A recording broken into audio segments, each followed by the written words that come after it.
I know, it's scary, right? But what if I told you that it is commonly misdiagnosed? I'm Will, the home detective guy. Let's take a closer look.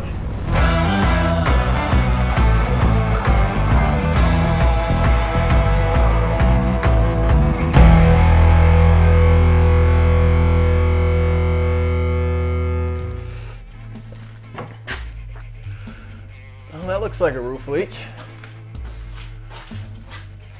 Yeah, that's a pretty nasty looking stain up there. If you look closely, you can see this little speckling action that's going on. That looks like it's probably going to be mold growth. It's common for mold to grow around moisture spots. It's obvious that this is a moisture spot because there's literally water on the floor and water dripping from the ceiling. Pretty self-explanatory, but the difference between a water stain and mold staining is a water stain is kind of this brown yellow tint in sheetrock, and mold is usually a darker color, like almost black, and it does this weird little tiny circular speckling action. You can see it kind of speckles around the area that it's growing from, and there's some really dark spots in the ceiling here. In these dark spots, that's some pretty heavy mold growth. And if you look up at the ceiling here, this is a really nasty looking spot too. Again, you can see those really black looking circular areas along with that speckling that's just kind of riddling and encompassing this entire area. So this blackish mold is probably not black mold. Everybody gets confused and they think that it's black, it must be black mold. And actually, black mold is Stachybotrys, which is a specific flavor of mold, which puts off a lot of mycotoxins, which is a health issue. But in most cases, it's not Stachybotrys. It's other flavors that aren't so nasty. Mold is still nasty. It puts off mold spores, which can screw with people's asthma and allergies and things like that. So it's not something you want to just let go crazy in your house. But in most cases, black mold, it's not that. It's going to be something different. And if you want to know what kind of mold it is, it has to be tested by a mold specialist. They'll be able to tell you exactly what flavor of yumminess it happens to be. So my name's Chris Baldwin. I'm the owner of A to Z Restoration Services. We specialize in disaster remediation services. Mold remediation is one of our biggest services that we provide.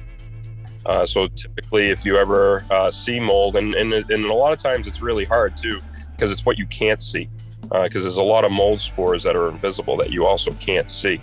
So if there's an area that's heavily infected with mold and it's touching or near the insulation, and especially if there's rodent droppings in the area, you have to make sure that you clean up the rodent droppings as well as eliminate the insulation that's there as well. Right, gotcha. So if you have an environment where you have mold growing and you throw some, let's say, added organic material up there like mice poop, because mice are inhabiting your attic space, right, the chance of having that mold grow even more is going up, right? Because you're giving it, feeding it. Basically, you're feeding it. Correct. Right. So, when you go into an attic that you're cleaning up mold, you don't just stop there. You clean up the mice poop too. Correct. Yes, right. You have to. Yeah. Makes sense. All right. So in this situation, this is a really extreme mold moisture related issue that is not very common. Most people will catch this before it gets this bad. It won't be so nasty. But in many cases, it's just small amounts of mold that you might see on a ceiling or on a floor and the sheetrock near the floor. So let me show you an area that is a little bit less than this. That is more often going to be what you actually see in your house. So right here on the ceiling, you can see that same kind of mold speckling that's going on. It's a very small area of mold. It's not as crazy and as nasty as that area over there. But what's happening here is you've got a very small amount of moisture, probably a very small roof leak that's dripping down onto the sheetrock. And in most cases, it would probably just show up as a moisture stain, which is that just brownish, yellowish kind of stain in the ceiling.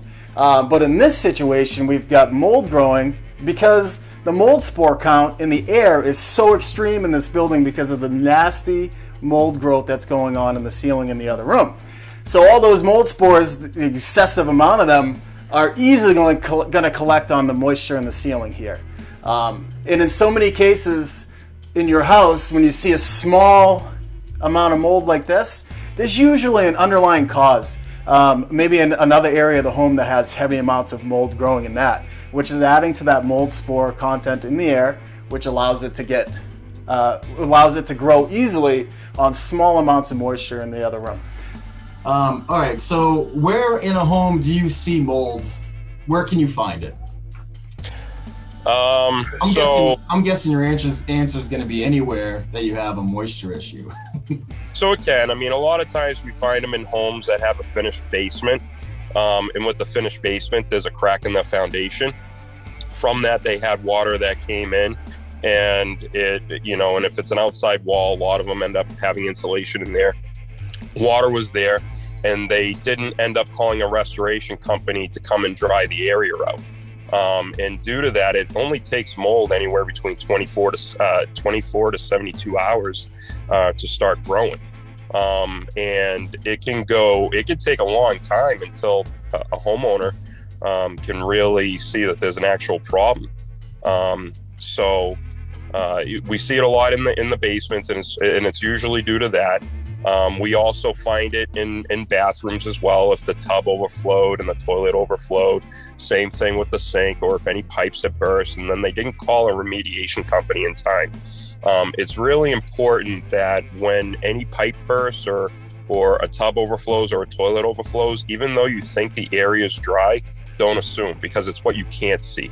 Water will travel and get into anything, and you really want to make sure it's dry. So my advice would be, to call your insurance company, put in a claim, and have them send out a restoration company, somebody who's a professional, just to make sure that your home is dry. And if it is, then great. If it's not, they'll bring in the drying equipment to make sure that they can dry it as soon as possible to prevent future growth of mold. And then the other location that we're seeing it a ton is definitely in attics. And a lot of times it's due to lack of ventilation within the attic. It's due to too much humidity coming from the second floor up into the attic, and with the attic being too sealed up, that it's not escaping the attic, so it's creating the condensation, and then mold is starting to grow on the sheathing. And then, like we had mentioned before, having any type of rodent droppings or anything up in the attic can also stir it up as well. In my opinion, the most common mold growth issue in houses is mold that's growing in the attic. And what happens with that, the reason that you've got mold growing in your attic, most of the time is from condensation. Condensation in the wintertime, when indoor air, which is humid from just living inside your house, you create this humid bubble of air. And that air works its way up into the attic. And when it gets there, it hits places like the sheathing just below the roof, which is cold because in the wintertime, it's cold outside. So that moisture-ridden air turns to condensation and it leaves water on the sheathing. And all mold needs to grow is mold spores, moisture, and organic material. Mold spores are everywhere. Organic material is everywhere. Just a thin layer of dust on your sheetrock is enough organic material for mold to grow. Moisture is the only thing that you can combat. So eliminating the moisture is what you want to shoot for. And in the attic situations, most of the time, it's from air bypass, meaning indoor air that's moisture ridden getting up into the attic. I talk about the stack effect all the time, and indoor air leaking into the attic being really the cause behind attic mold growth in the attic. It's that, like I said, we create that bubble of moisture in our house, and then it leaches up into your attic space via especially the stack effect of heating up your house and pushing that moisture latent air up into your attic space, literally forcing it up there. It hits the cold sheathing in the wintertime, and bada bing, bada boom, you've got moisture dripping from your sheathing, nail heads, everything is just soaked up there. So perfect environment for mold to grow, especially if you have that limited ventilation issue too, which is just not helping any of that. Well, and the fun thing is a lot of people feel like it grows during the summertime, and it's really more in the winter. Right. Yeah. More so summer.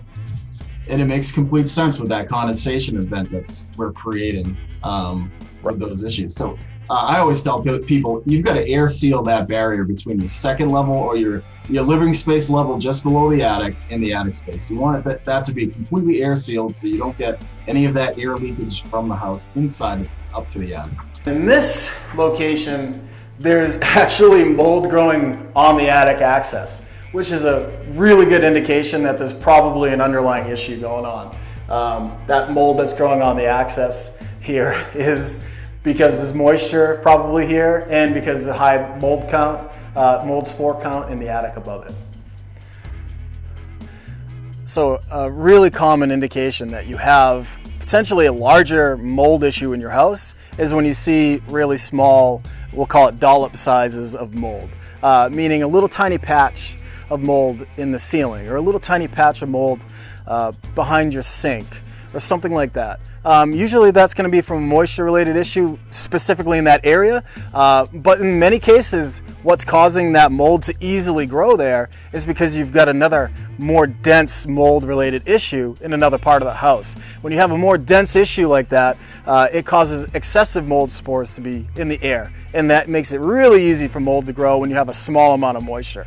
So it's a very easy key indication that you might have a larger issue. So you don't want to just take that little small area of mold for granted. You want to check the rest of your house at the same time. The perfect time to do that, or the best thing to do in that scenario, is to contact a mold specialist, an indoor air doctor, somebody that deals specifically with testing air sampling for mold related issues. So here are some really simple things that you can do to reduce the chance to have mold growing in your house or to have these moisture related issues. As far as the attic goes, one of the easiest things you can do is to air seal the ceiling between your living space and your attic. You want to air seal every penetration, meaning the attic access. You want to have that weather stripped so that air can't flow through it. You want to have it insulated too, by the way, which so many people forget to do. You also want to air seal around recessed lights and light fixtures. What do I mean by air sealing? Most cases it's going to be caulking or it's going to be spray foam insulation to just prevent air from being able to easily flow from the living space up into the attic. And then so what you also want to do is make sure that your bathroom vents are not blowing into the attic. Every bathroom vent should be blowing outside. In so many cases we see these things just blowing into the attic. What's the bathroom vent doing? It's taking moisture out of your bathroom. Where's that moisture going to go? Now it's in the attic, and it's causing mold to grow in your attic. Big surprise. So don't do that. Have it go outside, ideally through the roof or through a gable end wall. The splash zone effect. So when rain is pouring off the roof and it's splashing off of your front stairs or your deck and it's soaking your siding, the easiest thing to do is to install a gutter above that area, because the gutter is going to trap the rain and run it away from the house instead of letting it just splash and soak your siding continuously, which works its way inside the house and causes those issues. That's really the easiest thing you can do in that splash zone area. Common mold issues are usually caused by common moisture issues. For more information about those moisture issues, check out this video.